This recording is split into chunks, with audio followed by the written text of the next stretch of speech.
धार जिले में सोने चांदी के पुराने सिक्कों का लालच देकर 10 लाख रुपए की ठगी का एक सनसनीखेज मामला सामने आया है, जिसमें एक वरिष्ठ शिक्षक मजदूर बने ठग गिरोह के जाल में ऐसे फंसे कि उन्होंने अपने घर के सोने के आभूषणों को गिरवी रखकर करीब 5 किलो करोड़ों मूल्य के सोने के सिक्के कम कीमत पर पाने की चाहत में अपनी मेहनत के 10 लाख रुपए गंवा दिए।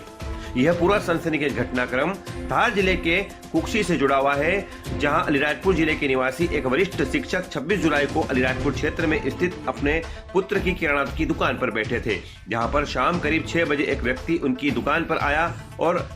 150 रुपए का किराना आदि सामान खरीदता है। इस दौरान शिक्षक को वह व्यक्ति खुद के पास पुराने चांदी के सिक्के होना बताता है, जो उसे मजदूरी करते वक्त खुदाई में मिले होने की बात कहता है और उन्हें बेचना बताता है तथा शिक्षक से कहता है कि आप अगर खरीदना चाहते हैं तो मैं 800 रुपए में एक सिक्का आपको बेच दूंगा, और शिक्षक का मोबाइल नंबर लेकर वह चला जाता है। फिर उसी रात्रि में शिक्षक के मोबाइल पर वह व्यक्ति फोन करके बताता है कि मुझे खुदाई में पीले सिक्के भी मिले हैं, जो मुझे समझ में नहीं आ रहा है, अगर आपको देखना है तो कुक्षी आ जाओ। जिस पर 27 जुलाई रविवार को उक्त शिक्षक उनकी पत्नी और पुत्र के साथ कार से अलीराजपुर क्षेत्र से बताए स्थान रम्पी डम्पी स्कूल कुक्षी के गेट पर दोपहर करीब 12:30 बजे पहुंचते हैं। यहां पर एक व्यक्ति उन्हें मिला, जिसने अपना नाम संतोष प्रजापति और साथ में एक महिला जिसे वह अपनी मां और एक अन्य पुरुष जिसको अपना मामा बताता है।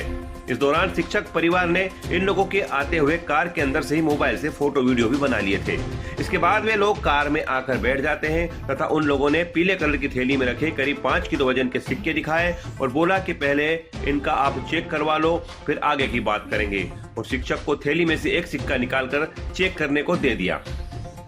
जिस पर शिक्षक ने ग्राम सुसारी में एक सुनार को उक्त सिक्का चेक करवाया, जिस पर सुनार ने उक्त सिक्के को सोने का होना बताया। जिसके बाद सिक्के की सोने के होने की पुष्टि के बाद ठगों ने थैली में भरे सभी सिक्कों की कीमत 40 लाख रुपए बताई। इसके बाद लंबी बातचीत के बाद शिक्षक ने 10 लाख रुपए में सौदा तय कर लिया और करोड़ों के सोने को 10 लाख में मिलने की चाहत में अपने घर के सोने के आभूषण गिरवी रखकर 10 लाख रुपए का लोन लेकर 29 जुलाई को सुबह करीब 7:45 बजे अलीराजपुर से कुक्षी में बताए स्थान पर पहुंचकर सिक्कों की थैली ठगों से ले ली और 10 लाख रुपए उन्हें दे दिए। इसके बाद शिक्षक अपने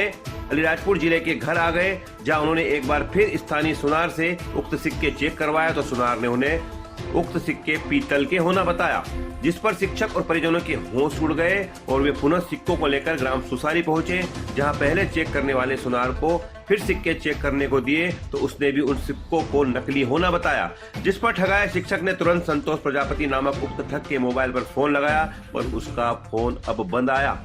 इसके तुरंत बाद शिक्षक और परिवार कुक्षी पहुंचा, जहां उन ठगों की तलाश की गई, पर वे ठग बताई जगह से अब गायब हो चुके थे। जिसके बाद खुद को ठगा पाकर शिक्षक का पूरा परिवार कुक्षी थाने पर पहुंचा, जहां थाना प्रभारी राजेश यादव को एक ज्ञापन सौंपा और पूरे मामले की जानकारी दी और ठगों के द्वारा की गई जालसाजी की घटना बताते हुए उनका पूरा हुलिया बताया, जिस पर पुलिस इस पूरे मामले में शीघ्र ही आरोपियों को पकड़ने की बात कर रही है। हमने इस पूरे घटनाक्रम में जालसाजी में ठगों के शिकार शिक्षक और परिवार का नाम और पता उनके आग्रह पर गोपनीय रखा है, पर सभी दर्शकों से हम आग्रह करते हैं कि इस तरह की किसी भी लालच में आकर आप अपनी मेहनत का पैसा इन ठगों के हवाले ना करें, और अगर इस तरह से कोई व्यक्ति आपको लालच देता है तो तुरंत पुलिस को सूचित करें। इधर पूरे घटनाक्रम को लेकर जिला पुलिस अधीक्षक उप महानिरीक्षक मनोज कुमार सिंह ने कहा है कि अलीराजपुर जिले के लोगों के साथ हुई उक्त घटना के दोषी लोगों को कुक्षी कनेक्शन की पड़ताल कर कड़ी कार्रवाई कर शीघ्र ही ठग गिरोह और पीड़ितों के रुपये पुलिस जब्त करने की कार्रवाई कर रही है। साथ ही आम लोगों से भी आग्रह है कि इस तरह लालच में आकर गलती न करें, और कोई इस तरह ठगी के प्रयास करता नजर आवे तो तुरंत पुलिस को सूचित करें, जिससे लोगों को इस तरह के जालसाजों के चक्कर में फंसने से बचाया जा सके।